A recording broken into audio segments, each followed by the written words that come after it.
So today I'm discussing first stage of comprehensive treatment, which is alignment and leveling. तो जो हम first stage comprehensive basically क्या है? Comprehensive treatment हमारी fix appliance treatment हो जाती है, जिसमें हम ब्रेसेस के थ्रू जो है वो ट्रीटमेंट करते हैं, तो उसको हम कॉम्प्रिहेंसिव ट्रीटमेंट कहते हैं। तो उसमें हमारे पास तीन बेसिक जो है वो फेजेस होते हैं, स्टेजेस होती हैं। नंबर वन जो फर्स्ट स्टेज होती है वो होती है अलाइनमेंट एंड लेवलिंग, और उसमें हम रोटेशंस को भी करेक्ट करते हैं। अब अलाइनमेंट की अगर हम बात करें तो रेमंड बैग थे जिन्होंने हमें डिवाइड किया था कॉम्प्रिहेंसिव ट्रीटमेंट को थ्री स्टेजेस में। नंबर वन स्टेज थी अलाइनमेंट एंड लेवलिंग, और इसको हम LAR भी कहते हैं, यानी लेवलिंग भी करते हैं, अलाइनमेंट भी करते हैं, और साथ में हम रोटेशंस अगर टुथ की होती हैं तो उसको भी करेक्ट करते हैं, जैसे डी रोटेशंस को। तो लेवलिंग अलाइनमेंट ये प्रॉफिट में आपके जस्ट अलाइनमेंट तक लिखा हुआ है, बट हम इसके अंदर रोटेशन भी करेक्ट करते हैं। तो अगर हम अलाइनमेंट की बात करें तो ये हॉरिजॉन्टल, अगर डिफरेंस पूछा जाए तो अलाइनमेंट और लेवलिंग का मेन डिफरेंस ये है कि अलाइनमेंट जो है वो हम हॉरिजॉन्टल डायरेक्शन में करेक्ट कर रहे होते हैं, और लेवलिंग यानी लेवल कर रहे होते हैं हम अपने टीथ को वर्टिकल डायरेक्शन में। सेकेंड, हमारे पास स्पेस क्लोजर और मोलर रिलेशनशिप। लाइक अगर हम एक्सट्रैक्शन प्लान है हमारा, तो हम अपने मोलर रिलेशनशिप को करेक्ट करेंगे।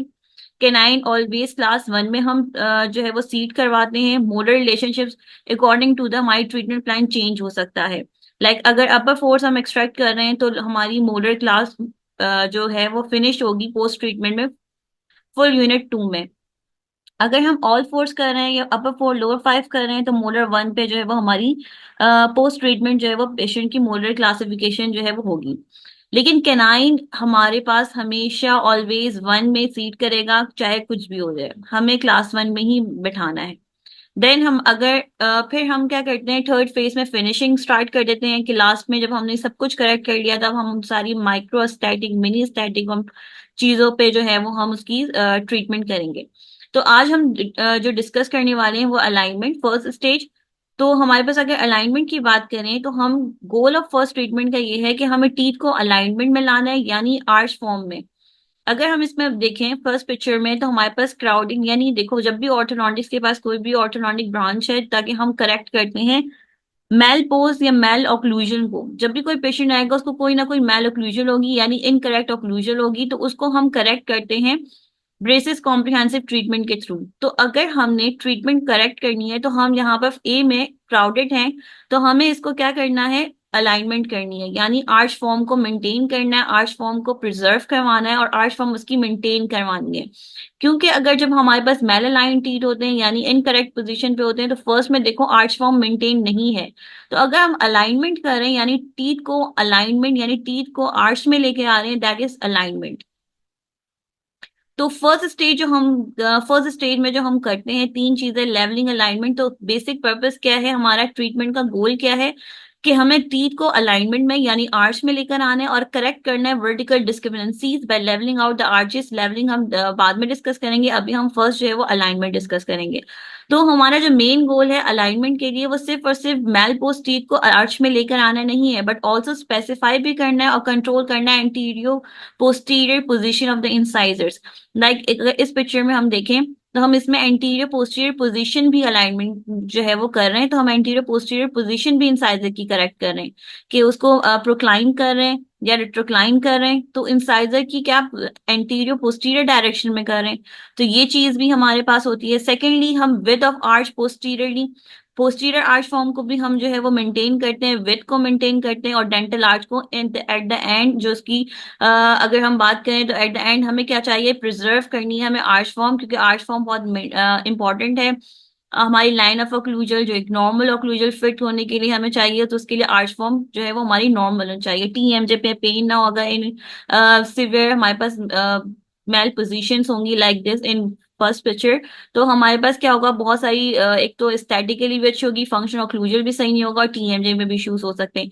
बट जब हम अलाइन कर रहे हैं टीथ को हॉरिजॉन्टल डायरेक्शन में करेक्ट कर रहे हैं, सेकेंडली हम जो है वो उसकी anterior posterior position of the incisors को भी करेक्ट कर रहे हैं, और इन सब को करेक्ट करके हम एक line of occlusion marginal ridge को मेंटेन करके टूथ की एक नॉर्मल एनाटमी वापस जो है वो मेंटेन कर रहे हैं, आर्च फॉर्म की विड्थ को मेंटेन कर रहे हैं। तो ये सब चीजें हम किस में कर रहे हैं, फर्स्ट स्टेज के अलाइनमेंट फेज में। अब अगर हम इसको देखें तो इसका अगर हम एक बात वो कर लें कि कंक्लूजन क्या है, तो उसमें हम आर्च फॉर्म, हमारी फर्स्ट स्टेज में आर्च फॉर्म प्रिजर्व हो जाती है। डिजायर्ड पोजीशन ऑफ टीथ जो है वो हमें अचीव हो जाते हैं। अलाइनमेंट के ये सब चीजें जो ऑलरेडी डिस्कस कर ली है हमने। लेवलिंग हो जाती है, यानी टीथ हमारे अगर डीप बाइट यानी कि बहुत ज्यादा एक एक्सट्रूडेड है और दूसरे इंट्रूडेड है, तो जो अभी हम डिस्कस करेंगे, तो उसको लेवल करना, एक ओक्लूजल प्लेन में लेकर आना, दैट इज लेवलिंग। रोटेशन अगर है टूथ में तो डी रोटेशन, उससे भी हमें स्पेस मिलती है। तो it is one of the space gaining method है डी रोटेशन। जब हम डी रोटेशन करते हैं, यानी रोटेशन को जब हम करेक्ट करते हैं, तो हमें स्पेस मिलती है। अगर हम अलाइनमेंट की बात करें तो हम जब भी ऑर्थोडोंटिक्स में कोई भी ब्रेसेस लगा रहे हैं, तो सबसे पहले हमें पता होना चाहिए कि वो फोर्सेस अप्लाई, टीथ की मूवमेंट कैसे होगी जब हम फोर्स अप्लाई करेंगे। फोर्स हम किसके थ्रू अप्लाई करते हैं? वायर्स। तो वायर्स बहुत ज्यादा इंपॉर्टेंट है अलाइनमेंट के लिए। आपको पता होना चाहिए कि कौन सी अलाइनमेंट के लिए आर्च वायर्स होगी, जिसके अंदर ऐसी प्रॉपर्टीज होती हैं जो अलाइनमेंट में हमें हेल्प आउट करती हैं। तो अगर हम properties of alignment arch wire की बात करें, तो वायर जो होती है वो इनिशियल अलाइनमेंट की, वो उसके अंदर एक्सीलेंट स्ट्रेंथ होनी चाहिए। यानी ऐसा ना हो कि आपने बहुत ज्यादा सिवियर क्राउडेड केस था, और आपने अगर एक आर्च में सेंट्रल इंसाइजर और lateral incisor out of the arch है, तो आपने पूरी इतनी आर्च में रेंज होनी चाहिए कि वो उस लेटरल इंसाइजर्स को लेती हुई, मतलब जब हम आर्च को प्लेस करें तो वो सब जगह जाए। ऐसी ना हो कि जैसे ही हम लगाएं उसकी स्ट्रेंथ ही ना हो और वो ब्रेक हो जाए। तो स्ट्रेंथ वाइज अच्छी होनी चाहिए, स्प्रिंगियर होनी चाहिए ऑब्वियसली, मतलब फ्लेक्सिबल। जब तक कोई चीज फ्लेक्सिबल नहीं होगी, वो मुड़ेगी नहीं, वो मैल ओक्लूजन को करेक्ट नहीं कर पाएगी। अगर हम जो है वो उसको स्टिफ वायर से यूज कर लें, तो ऑब्वियसली ये सब चीजें आपकी वायर में होनी चाहिए। लॉन्ग रेंज ऑफ एक्शन, यानी तो हम उसको जितनी भी डायरेक्शन, जिस तरह भी हम लेके जा सके, वो विदाउट परमानेंट डिफॉर्मेशन और ब्रेक होने से ना हो, और वो अच्छे से जो है वो आपकी मूव, जैसे अगर मैं कहूँ कि अगर लेटरल इंसाइजर को मैं कर रही हूँ, तो इतनी रेंज हो कि वो मूव कर सके, डिफरेंट डिफरेंट डायरेक्शन में जा सके। अगर वो नहीं जाएगी तो फिर हमारी करेक्शन भी नहीं हो पाएगी मैल पोजिशन टी की। तो लॉन्ग रेंज ऑफ एक्शन होना चाहिए। आइडियली देयर वुड बी अच्छा, फ्लैट लोड डिफ्लेक्शन कर्व होना चाहिए आपका। लेट अगर हम बात करें फ्लैट लोड डिफ्लेक्शन कर्व की, तो देखो लोड डिफ्लेक्शन कर्व ये होता है कि जब भी हम वायर को प्लेस करें, ओरिंग्स लगाएं, और जो हमारे पास उस वायर के अंदर आप जितनी भी डिफ्लेक्शन हो, यानी आप जितनी भी फोर्स अप्लाई करें, यानी लोड अप्लाई करें, उसकी वजह से डिफ्लेक्शन चेंज इन लेंथ वो ऐसी हो कि वो थोड़ी थोड़ी थोड़ी करके जो है वो टूथ पे अप्लाई हो। ऐसा ना हो कि आपने फोर्स अप्लाई की 100 ग्राम्स की, और एकदम से वो जो है उस वायर ने 100 ग्राम्स की फोर्स जो है वो टूथ पे अप्लाई कर दी। नहीं, हमें अलाइनमेंट आहिस्ता स्लोली स्लोली चाहिए। हमें एकदम से ऐसी कोई फोर्स नहीं चाहिए जो हमारी टूथ को डैमेज करे और एकदम से रैंडमली अचानक से जो है वो आ, बिल्कुल अप्लाई करे। जैसे अगर हम एसएस की बात करें, तो एसएस में अगर हमने उसको प्लेस किया, तो वो क्या करता है, अगर हमने 50 ग्राम्स ऑफ फोर्स अप्लाई की, 100 ग्राम्स ऑफ फोर्स अप्लाई की, तो वो एकदम से जो है, जब उसकी जो लोडिंग और अनलोडिंग होगी, तो अनलोडिंग में क्या होगा कि वो वापस जब अपनी पोजीशन पे, तो वो एकदम से पूरी की पूरी 100 ग्राम की फोर्स एक साथ लगा देगी। जबकि हमें आइडियली ये होना चाहिए कि फ्लैट लोड डिफ्लेक्शन कर्व हमारी अलाइनमेंट के लिए रिक्वायर्ड है, यानी आप जितनी फोर्स अप्लाई करो, डिफ्लेक्शन उसका कम से कम ही हो। हमेशा वो एक ही अमाउंट की आपको जो है वो एक डिफ्लेक्शन दे। जैसे कि अगर हम इस पिक्चर में देखें, यहाँ पर अगर देखें तो लाइट फोर्सेस है हमारी। अगर हम लाइट फोर्सेस की बात, इसमें लाइट वायर है और मीडियम वायर है और एक हैवी वायर है। जो जब लाइट वायर थी उसमें देखो 50 ग्राम्स ऑफ टिपिंग फोर्स वो अप्लाई कर रहे हैं, जो एक ऑप्टिमल फोर्स अप्लाई करनी है। यानी जब आपने उसको प्लेस किया, लोड किया, उसकी जब अनलोडिंग हुई, तो वो 50 ग्राम ही फोर्स जो है वो टूथ में अप्लाई कर रही है। बट वो स्लोली स्लोली, मतलब इतनी एकदम से सिवियर डिफ्लेक्ट नहीं कर रही। लेकिन जब हमारे पास हैवी आर्च वायर को हम करते हैं, तो स्टार्ट तो ये हमने जीरो से किया, लेकिन देखो डिफ्लेक्ट होने के बाद ये 150 से एकदम से इसने अपने जो है वो फोर्स अप्लाई कर दी। वैसे तो जो ग्राफ है ये डिफरेंट उसको शो कर रहा है, लाइक डायमीटर को, कि अगर हम लाइट डायमीटर के, बहुत मिनिमम डायमीटर के साइज की वायर लें, मीडियम की और हैवी की। लेकिन अगर हम इसको एसएस वायर से भी वो करें, तो एसएस में ये होता है कि एकदम से जैसे ही आपने फोर्स अप्लाई की, तो जब डिफ्लेक्शन की बात हुई तो वो डिफ्लेक्शन वो पूरी की पूरी फोर्स टूथ पे अप्लाई कर देगी, और जो हमारे लिए फेवरेबल नहीं है। हमें अलाइनमेंट जो है वो ऐसी होनी चाहिए कि लॉन्ग रेंज ऑफ एक्शन हो, काफी टाइम तक वो फोर्स अप्लाई करे और बहुत कम अमाउंट में फोर्स अप्लाई करते रहे। तो फ्लैट लोड डिफ्लेक्शन कर्व होना चाहिए हमारी आर्च वायर में, जो इनिशियल आर्च वायर है, और वो कौन सी कैटेगरी, उस कैटेगरी में कौन सी आती है, नाइट वायर। तो इसमें ये कहा है कि आइडियली, और उसमें भी इन्होंने फिर एक और ग्राफ अभी जो मैंने दिखाया उसमें ये बताया कि जो और लाइट वायर की भी जो लाइट मीडियम और हैवी वायर नाइट आई की, उसमें भी जो लाइट होती है वो सबसे ज्यादा फ्लैट लोड डिफ्लेक्शन कर्व जो है वो हमें प्रोवाइड करती है। तो ideally there would be an almost flat load deflection curve with the wire delivering about 50 grams the optimum force for tipping at almost any degree of deflection। यानी आप जितना भी उसको डिफ्लेक्ट कर लो, अगर हम आर्च वायर की बात करें बहुत ज्यादा सिवियर, अगर इस वाले केस में मैंने आर्च वायर प्लेस की, तो जब मैं इसको प्लेस करूंगी तो लेटरल इंसाइजर कितने दूर है, तो इतनी रेंज भी अच्छी थी इसकी, और आपने जितना भी उसको डिफ्लेक्ट किया उसने 50 gram of force he apply की, जो हमारी टिपिंग फोर्स है मिनिमम फोर्स ही अप्लाई करे। अगर हम इसमें ऐसे सप्लाई कर देते तो क्या करते कि वो एकदम से फोर्स जितनी 50 थी, फौरन की फौरन जो है 15 ही, लाइक बहुत ज्यादा सिवियर अमाउंट की और एक्स्ट्रा अमाउंट की भी कर देता है, और बहुत रेंज में नहीं करता, लाइक फौरन की फौरन वो फोर्स अप्लाई होती है, तो जो डैमेजिंग है, जो हमारे लिए जो है वो नीड नहीं है। हमें चाहिए कि हमारी इनिशियल आर्च वायर स्प्रिंगियर हो, हाई स्ट्रेंथ में हो, और लॉन्ग रेंज ऑफ एक्शन हो, और फ्लैट लोड डिफ्लेक्शन कर्व हो। इन सब चीजों के लिए जो ये सब क्वालिटीज होती हैं वो हमारे पास होती हैं निकेल टाइटेनियम की ए सुपर इलास्टिक। उसमें भी हमारे पास एम नाइट आई होती है, ए नाइट आई होती है, जो एक सूडो इलास्टिसिटी हमने डिस्कस किया था, और एक हमने बोला था कि एक मार्टिन टेंसाइटिक फेज होता है, एक ऑस्टेनाइटिक फेज होता है। तो ए वाली जो है वो हमारे पास सूडो इलास्टिसिटी कह लें या सुपर इलास्टिक वायर कह लें, तो ये डिफरेंट नेम के साथ आ सकती है। आपको पता होना चाहिए कि सुपर इलास्टिक ही कहते हैं ए नाइट वायर को। तो ये आइडियल है फॉर इनिशियल अलाइनमेंट। अगर हम जब भी अलाइनमेंट अप्लाई अकोमोडेश करनी है हमें, या किसी भी, तो हमें क्या होता है कि टाइम करते हैं हम 14 या 16 मिल ए नाइट है that delivers about 50 grams into the brackets of all the teeth. जो भी हम अपनी आर्च वायर स्टार्ट कर रहे होते हैं तो हम ओवन 4 नाइट है, देन अगर बहुत ज्यादा क्राउडिंग है तो ओवन 2 भी हम किसी केसेस में चले जाते हैं। तो हमारी जो सीक्वेंस होती है ओवन 2 नाइट है, ओवन 4 नाइट है, देन ओवन 6, फिर हम जो है वो रेक्टेंगुलर में चले जाते हैं जब हमारी अलाइनमेंट जो है वो अचीव हो जाती है। तो यहाँ पर ये सब प्रॉपर्टीज कौन हमें जो है वो दे रहा है, वो ए नाइट है, that's why we are using in first stage of comprehensive treatment. Alignment requires opening space. अच्छा, जब भी आपको टीथ की क्राउडिंग है तो आपने ऑब्वियसली उसके अंदर स्पेस चाहिए आपको, ताकि स्पेस होगा या तो वो एक्सट्रैक्शन से होगा या तो वो एक्सपेंशन से होगा। तो आपने उसको स्पेस क्रिएट करवाना है, तो स्पेस के लिए आपको जो है वो स्पेस चाहिए अगर आपने अलाइनमेंट करनी है। तो वो कैसे होगा, तो उन्होंने बताया कि दो वेज हैं। या तो आप जो है वो इसको एक stop on the wire place कर दो just in front of the molar so that the arch wire sprout slightly advance from the crowd incisors, या कॉइल स्प्रिंग्स। अब ये क्या होता है मैं आपको बताती हूँ कि देखो,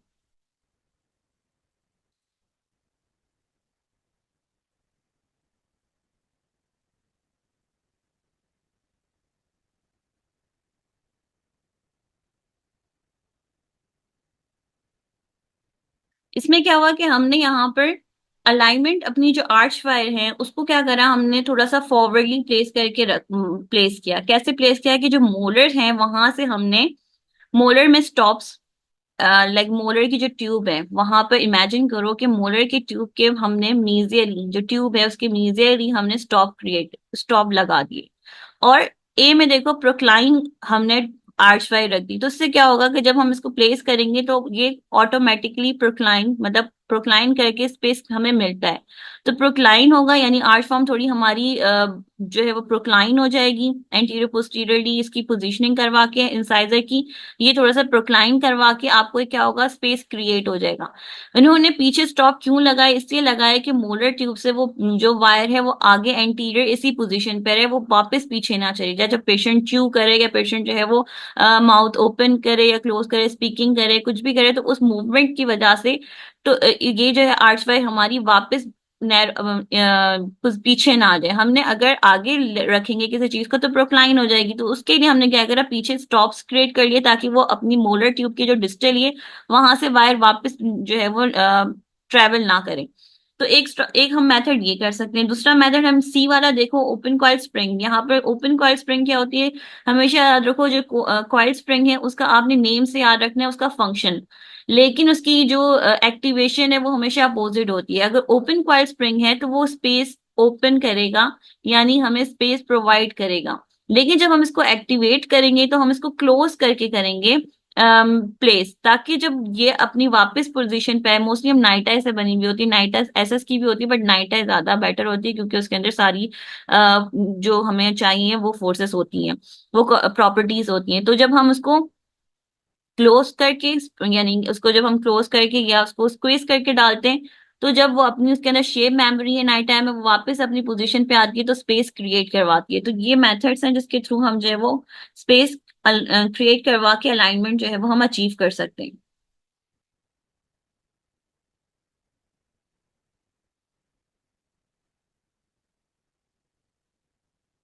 अच्छा, एक इन्होंने ड्रॉबैक बताया कि जब भी अलाइनमेंट आर्च फायर होती है, तो यानी कि ये जो हम नाइट टाइम वायर यूज करते हैं तो ये ट्रेवल कर लेती है। लाइक होता ही है कि ये पीछे से जो है ना, एक साइड से मोलर के ट्यूब से आगे चली जाएगी।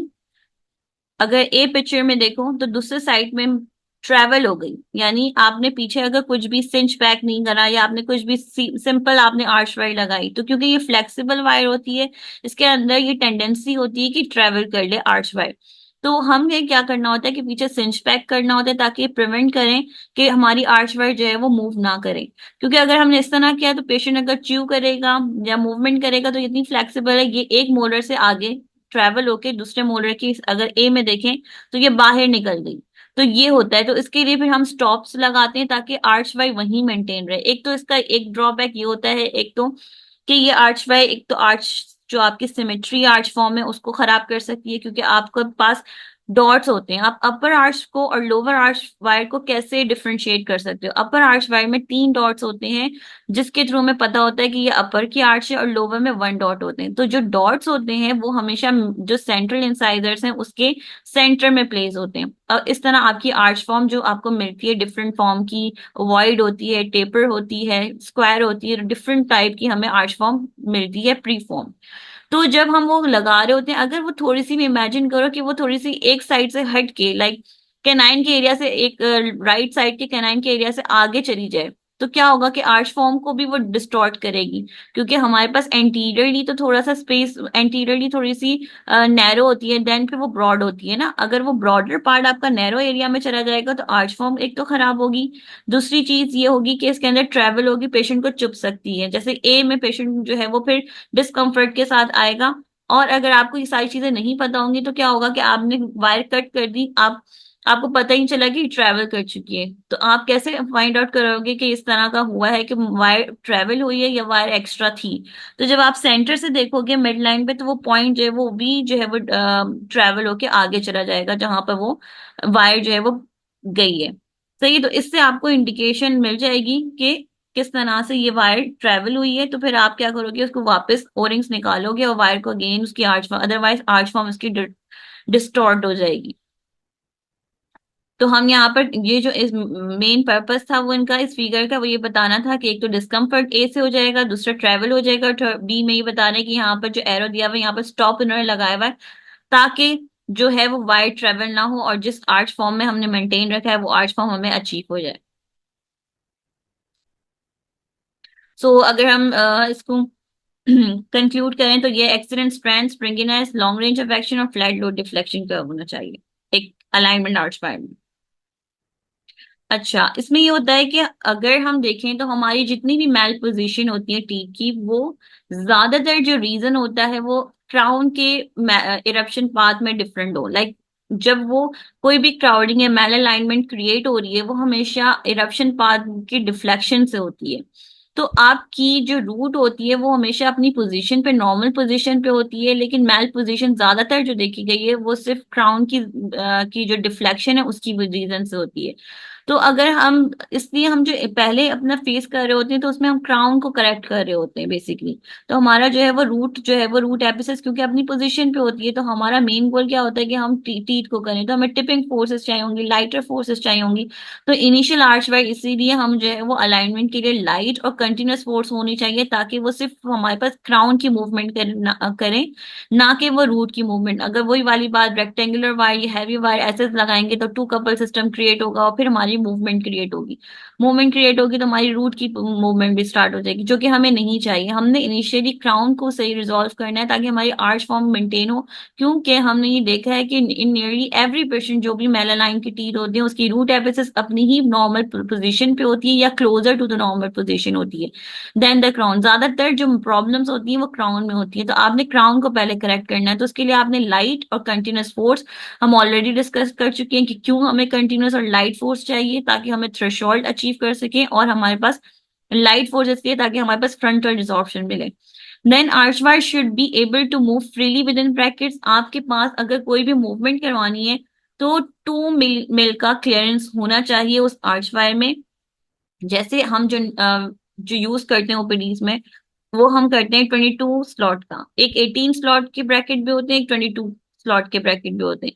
तो अगर आप 22 स्लॉट के ब्रैकेट यूज कर रहे हैं तो आपने 2 मिल यानी आपने उसके अंदर 1925 ले लें आर्च वाइड, तो आपने क्लियरेंस रखनी है। जब तक आप क्लियरेंस नहीं रखेंगे या 4 डिजायरेबल है तो आपके पास अचीव नहीं हो सकेगी जो भी आप अलाइनमेंट चाह रहे हैं। जैसे फॉर एग्जाम्पल उन्होंने यहाँ पे एग्जाम्पल दी, ए में जो है वो हाई एक tightly fitting resilient rectangular arch wire जो है वो उन्होंने उसका बी में जो है उससे उनको इसका कंपैरेटिवली देखा कि क्या जो है वो होता है अगर हम रेक्टेंगुलर आर्च वायर लगाएं या हम एक क्लियरेंस वाली राउंड राइट वायर लगाएं। तो ए में देखो ये कह रहे हैं कि ए जो है वो रिप्रेजेंट कर रहा है mail post lateral incisor with round wire and clearance, और इसके अंदर क्लियरेंस भी है the bracket slot with minimal movements, यानी इसके अंदर मूवमेंट ज्यादा क्रिएट नहीं होंगे ब्रैकेट स्लॉट में, तो little displacement of the root apex होगी।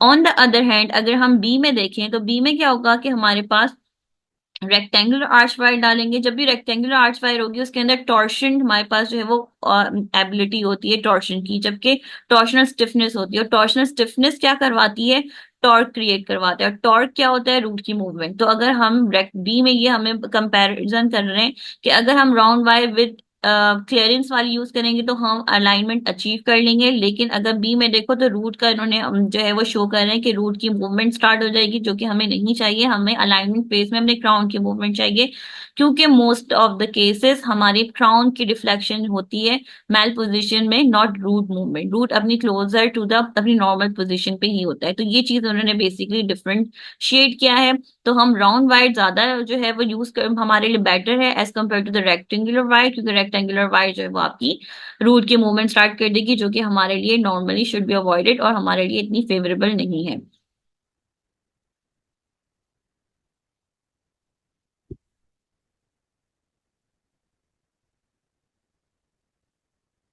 अच्छा, ये डिफरेंट वेरिएबल्स हैं like selecting alignment arts fire material अगर आप चेंज करोगे, जैसे नाइन्थ है या आप जो है एसएस पे चले जाओ, या तो उनकी प्रॉपर्टीज चेंज हो जाएंगी। तो अगर कोई आपने अलाइनमेंट की आर्च फायर, तो आप इन बेसिस पे जो है वो सिलेक्शन करते हो कि कौन सी आर्च फायर मटेरियल कौन सा ले रहे हो, वायर का साइज क्या है, इंटर ब्रैकेट स्पैन क्या है।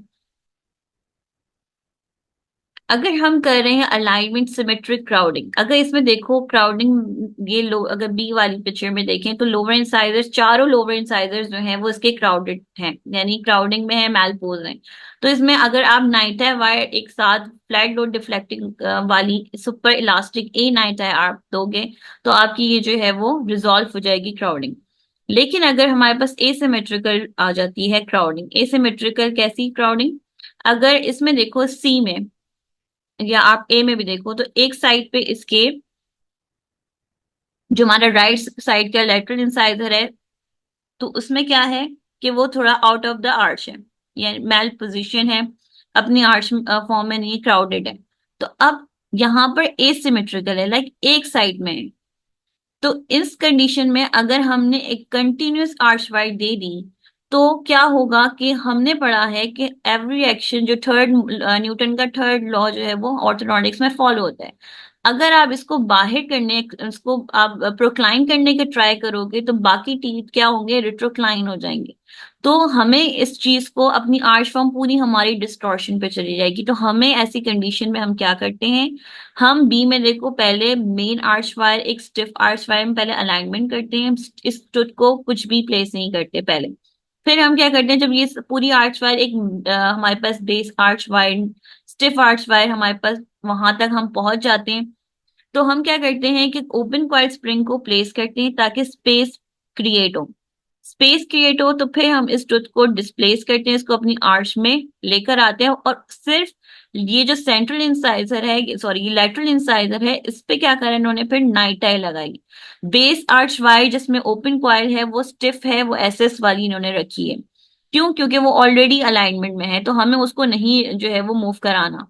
लेकिन जो हमें मूव कराना है तो हमें पता है कि नाइट टाई वायर ही है जो मूवमेंट कराती है, तो हम सिर्फ उस ट्रुथ में इस जो एडजेसेंट टीथ है कैनाइन और सेंट्रल इंसाइजर, जस्ट वहां तक, और जो हमारा टूथ है जिसको हमें डिस्प्लेस कराना है वो हम नाइट आई वायर, एक और एक्स्ट्रा नाइट आई वायर इस ब्रैकेट के स्लॉट से पास करेंगे। यहाँ पर उन्होंने बटन लगाया, बटन भी आप प्लेस कर सकते हो और ब्रैकेट भी प्लेस कर सकते हो।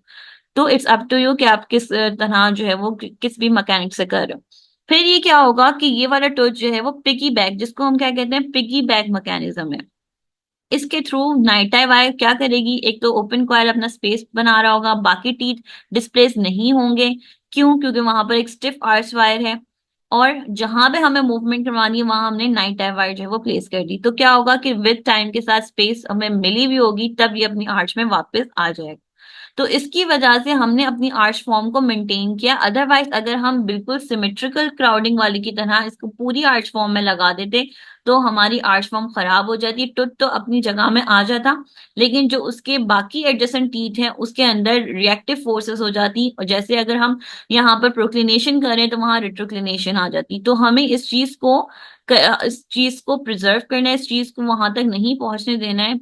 तो हम प्रिवेंट कैसे करेंगे, हम इस मेथड के थ्रू करेंगे। तो यहाँ पर दो तरीके के मेथड है, एक आपने किस तरह सिमेट्रिकल क्राउडिंग को ट्रीट करना, और एक आपने किस तरह एसिमेट्रिक क्राउडिंग को ट्रीट करना है।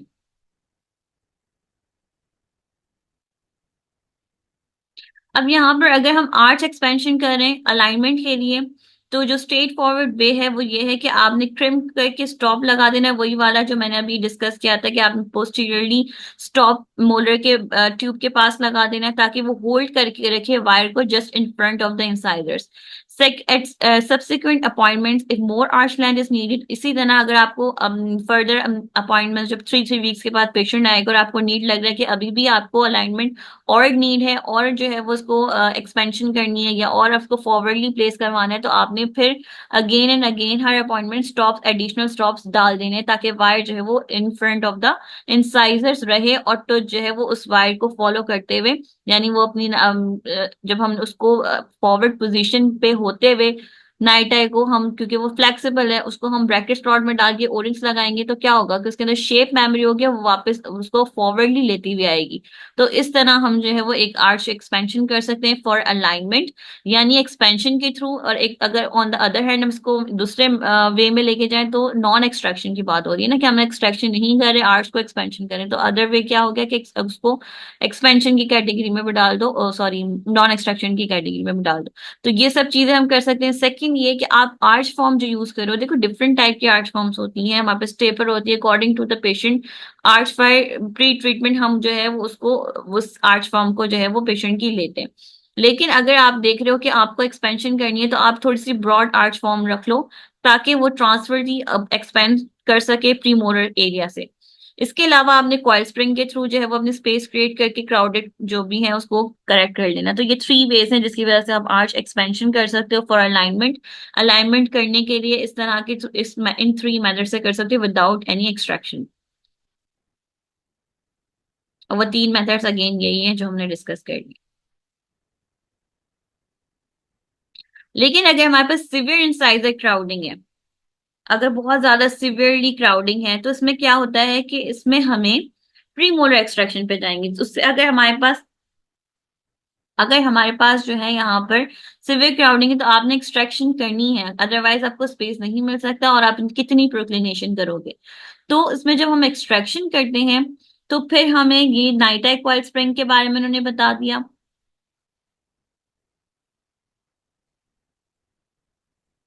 इनके बस नेम ही करने हैं आर्च एक्सपेंशन की।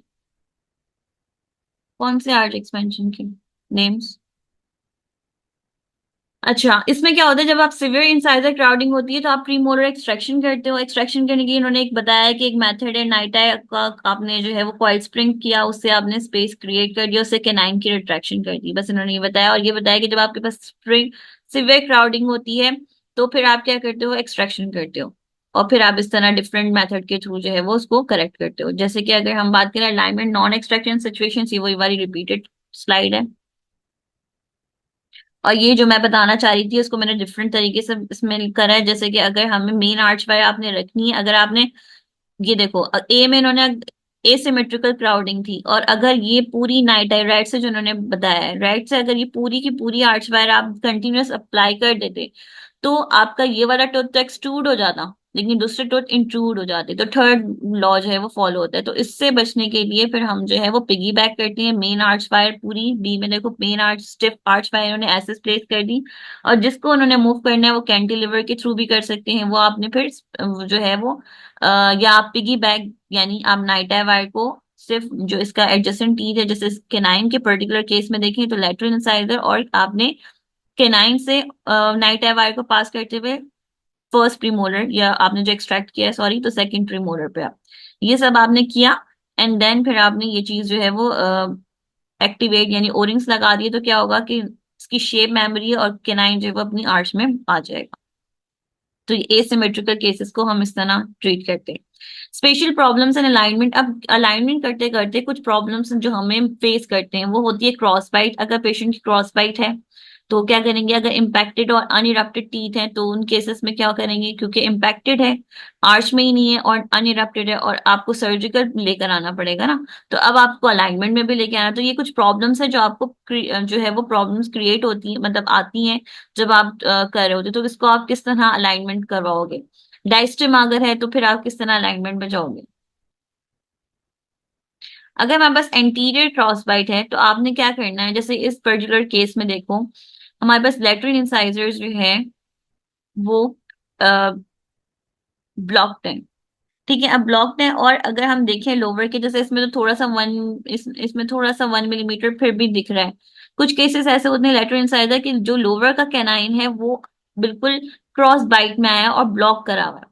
अब हम आर्च वाइड भी लगा देंगे तो क्या होगा, आर्च वाइड तो अपनी शेप मेमोरी वो बाहर आने की ट्राई करेगी, लेकिन कैसे बाहर आएगी, क्योंकि हिंड्रेंस क्रिएट कर रहा है लोअर का कैनाइन और लेटरल इंसाइजर।